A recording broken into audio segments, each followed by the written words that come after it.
Okay, so I wanted to look up what the most expensive Pokemon cards are because that kind of changes in my mind of like, wow, I saw this sell for millions of dollars, and of course you see the headlines and everything. But I wanted to look up and see what the top 10 most expensive ones were this year. This was posted about a month ago, but although it's list the top 15, you guys could visit the website to check it out for yourselves. We will be looking at whatever number 10 is, I want to start at. If you want to see the full list, again, check out the link for yourself. And let's take a look. So, number 10 is the Genghis Khan Family Event Trophy in a PSA 10. So, I want to see how you get it and what it went for. So, this went for $175,000. The way you would get it is that it was handed out to the teams at a parent-child tournament in 1998. So this was a pre-2000s promotional card, and if you were managing to keep it in mint condition, you would be looking at $175,000 today. Um, there's an estimated only 50 copies, which almost makes me believe that it should be higher in price, but didn't know about that card. We're going to go over to number 9. I've heard about this card. I was a little confused by it. I never really looked into it. But it looks like it is celebrating the 60th birthday. And you can only get it in a private event that ran in 2018. It was the World Championship. So the rough estimate is anywhere from 30 to 200, which is a pretty big range, but also Um, this is an autographed version of it and PSA 9 going for $250,000. So we're going to move on to number 8 now. I do know about this one. In a PSA 8, which means that it was hard to find a PSA 9 or graded 10 card, um, you have Pikachu holding up a bronze trophy. So actually, I might be corrected in this. It's not that it's hard to find it in a 9 or 10. It actually might not exist at all. It looks like very limited release. There's only 14 very verified copies, and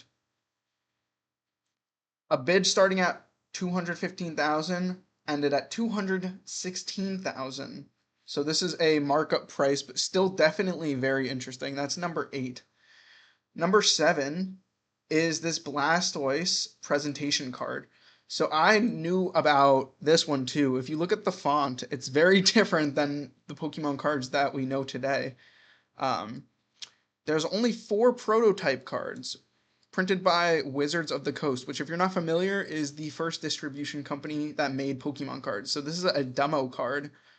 Even it being an 8.5 for a CGC grade, it's one of just 4 printed.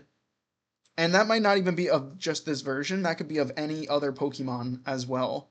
So if there's so few of these and it's a PSA 8.5, you have the entire market. You can decide how much it costs. And apparently sold for $360,000.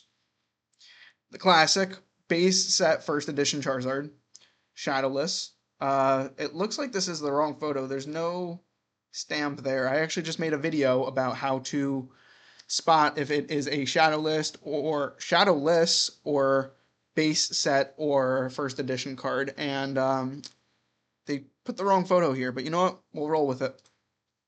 Went for $420,000 in PSA 10. This is just, you know, uh, yeah. I mean, it's. I feel like I don't need to explain this if you're even remotely interested in Pokemon. It's one of the most iconic cards, and the original Holo version in first edition Shadowless is obviously worth a lot of money. Uh, I feel like it actually can go for more than this. I do want to look up first edition Charizard.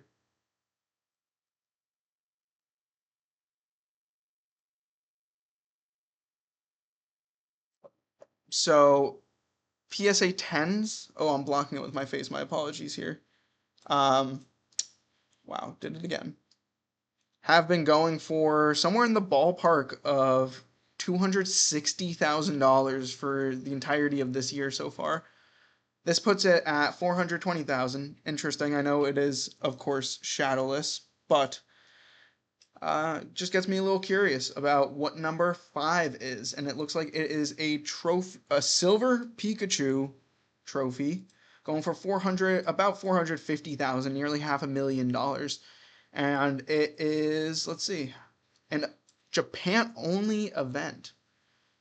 Let's see how you were able to get it. There was 14 copies, and only 4 of them have ever been graded. So there's only one that hit PSA 10 of those, making potential, 10 cards? 4 of them have been graded, which means only 10 of them haven't been graded, and only 1 of them have came back as a PSA 10. So when you set the market for Pikachu holding up a silver trophy, as I read it off, of course, that is why this card is so expensive. Number 4 is a Top Sun Charizard Blue-Black. Now, I am only vaguely familiar with these cards because they are outside the traditional TCG cards. Of course, you're shaking your heads thinking, of course it's a Charizard, but keep in mind that the specimen is not just a Pokemon card. All right, I'm sorry. I'm scanning this for the first time that I have. It's a very limited first run print of this. In mint condition, it was a collectible card traded, discarded, or forgotten. So pretty much there's just not a lot of these out there. Let's see if I can guess what this one is. The Pikachu Illustrator in PSA 7. I do want to see how much this goes for in a PSA 10, or if it even exists. It does not, and wow, I'm blocking it with my face cam once again. A grade 9 is going for $568,000,000 right now. Grade 9.5 being sold only once per year. I forgot how many there were of this. Let's see. I'm probably blocking it with my face cam once again. Apologies. It looks like that the Pikachu Illustrator is one of how many is what I'm trying to get to here. Let's run down what makes a PS7. Fraying. Okay, they're explaining the grades of the cards. Now for the last words, apart from its rarity, the card also has... It's the only card in the game that has the Illustrator on the top text in contrast to the trainer, so it's replaced with Illustrator. It is the only card, meaning that, is it the only one? Was there a couple? How many are there out there? I am curious. Let's see. How many of those? Wow, look at that typing. There's only one. So for it to be a PSA 7, it doesn't even matter. It is the only card. Worth $900,000. Moving on to number 2. The Pikachu Illustrator in a PS9. PSA 9. Alright. So I promised you more history. When we say Logan Paul bought the PSA 10 for $5.2 million, he didn't pay for it fully. It was $4 million in cash, as well as the PSA 9 Pikachu Illustrator, okay. So this was towards a trade here, but we're gonna count it because it's in the list as it is. This card goes for a lot less, still literally $1 million. First batch had 3 entries and 12 other winners. So there's a total of 23 of them, but probably lost to time. 20 copies had an Illustrator on it. A little more stingy with handing out, with only 8 in each contest. That gives a total of 39 Illustrator cards in the world. There's actually only 41 copies. Okay.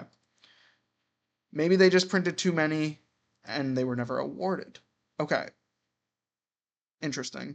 We're reading this in reverse order too, because look how it says. The story doesn't end there though. So again, we're reading it in the reversed order. That's just kind of how this is going to look. Number 1 is also the Pikachu Illustrator, PSA 10. Yeah, this one goes to the Logan Paul trade. So we pretty much got that then and there. Um, Let me know if any of these surprised you. As we read through them, I might have messed up at the end there, reading into it in the reverse order. I wanted it to count down from 10 to 1 rather than going 1 to 10. But yeah, in value, our market price, it should say, $4.25 million. And that is pretty insane. Let me know if any of these cards are something that you expected, you knew about, or let me specifically know if you knew about the presentation prototype cards. This is the most interesting one on the list, in my opinion. Thanks for watching. Take it easy.